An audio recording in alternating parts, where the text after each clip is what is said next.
দেৰগাঁৱত বিষাক্ত পাৰ্থেনিয়াম নিৰ্মূল কাৰ্যসূচী। দেৰগাঁও নগৰৰ দাঁতিকাষৰ ৩৭ নং ৰাষ্ট্ৰীয় ঘাইপথৰ কাষে কাষে গজিছে অতি বিষাক্ত পাৰ্থেনিয়াম। পাৰ্থেনিয়ামে সকলোৰে অগোচৰে আমাৰ বাবে এক ভয়ংকৰ সমস্যা কঢ়িয়াই আনিছে। অদূৰ ভৱিষ্যতে অসমৰ বহু লোক শ্বাস-প্ৰশ্বাসজনিত ৰোগত ভোগাটো প্ৰায় নিশ্চিত। এই বিষাক্ত উদ্ভিদজোপাৰ পৰা শ্বাস-প্ৰশ্বাসজনিত সমস্যা, জটিল ৰোগ, জ্বৰ, কাহ, হাঁপানি আদি ৰোগ হয়। সংবাদ মাধ্যমত বাতৰি পৰিৱেশন হোৱাৰ লগে লগে সজাগ হৈ পৰিল দেৰগঞা ৰাইজ। বিষাক্ত পাৰ্থেনিয়াম ধ্বংসৰ বাবে আগবাঢ়ি আহিল ডাক্তৰ হেডগেৱাৰ কল্যাণ ন্যাস নামৰ এটি বেচৰকাৰী সংস্থা। যি সংস্থাই আজি দেৰগাঁৱৰ সমীপৱৰ্তী নেঘেৰিটিঙৰ পৰা আৰম্ভ কৰিছে পাৰ্থেনিয়াম গছ নিৰ্মূল অভিযান। সংস্থাটোৰ কাৰ্যকৰ্তাসকলে জানিবলৈ দিয়া মতে অনাগত দিনতো এই অভিযান অনিৰুদ্ধ গতিত চলি থাকিব।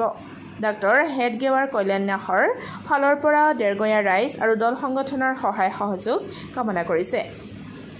বাতৰিত প্ৰকাশ হৈছে যে বিশেষভাৱে দেৰগাঁৱৰ ৰাষ্ট্ৰীয় ঘাইপথৰ দুয়ো কাষে ভয়াৱহ ৰূপত এবিধ অপতৃণ গজি উঠিছে, বগা বগা ফুল ফুলি থকা, আৰু মানুহে ইমান গম পোৱা নাছিলে বা বুজিব পৰা নাছিলে। বাতৰিত প্ৰকাশ হোৱাৰ পিছত সচেতনতা বাঢ়িছে।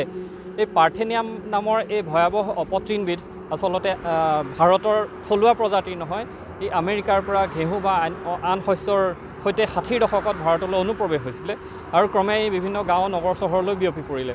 আৰু ইয়াৰ পৰা বিভিন্ন প্ৰকাৰৰ চৰ্মৰোগ আৰু শ্বাস প্ৰশ্বাসজনিত বহুখিনি ৰোগৰ বাহক বুলি ইতিমধ্যে বৈজ্ঞানিকভাৱে প্ৰমাণিত হৈছে আৰু সতৰ্কবাণীও আমি দেখিবলৈ পাওঁ।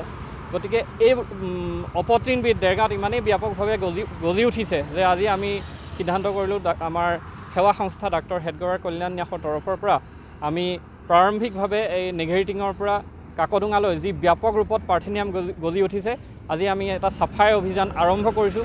আৰু আচলতে এদিনত বা এটা কাৰ্যসূচীৰ জৰিয়তে ইয়াক নিৰ্মূল কৰা সম্ভৱ নহয়, ইয়াক দীঘলীয়াভাৱে পৰিকল্পনাৰ প্ৰয়োজন আছে। আৰু অনাগত দিনসমূহতো আমি এই ধৰণে সজাগতামূলক বা অন্য ব্যৱস্থা গ্ৰহণ কৰি পাৰ্থেনিয়ামৰ বিৰুদ্ধে আমি ব্যৱস্থা গ্ৰহণৰ কাৰণে প্ৰয়াস চলাই যাম। হয়, দেখা পোৱা গৈছে যে প্ৰাতঃ ভ্ৰমণলৈ অহা ব্যক্তিয়েও পাৰ্থেনিয়ামৰ যি বগা বগা ফুল, সেই ফুল ছিঙি লৈ যায় বা সজাইছে বুলি আমি শুনা পাইছোঁ। আৰু স্কুল কলেজৰ ল'ৰা ছোৱালীয়েও এই ধৰণে পাৰ্থেনিয়াম গছ স্পৰ্শ কৰাটো যিটো ক্ষেত্ৰত বিপদজনক, কিন্তু সেই ধৰণৰ সজাগতা আমি দেখা পোৱা নাই। সেইকাৰণে আমি ৰাইজক আহ্বান জনাম যে পাৰ্থেনিয়ামৰ বিষয়ে আজিকালি বিভিন্ন ধৰণৰ চ'ৰ্চ আছে, ইণ্টাৰনেটৰ মাধ্যমেৰে পাৰ্থেনিয়ামৰ ভয়াৱহতাৰ বিষয়ে জানিব পাৰিব।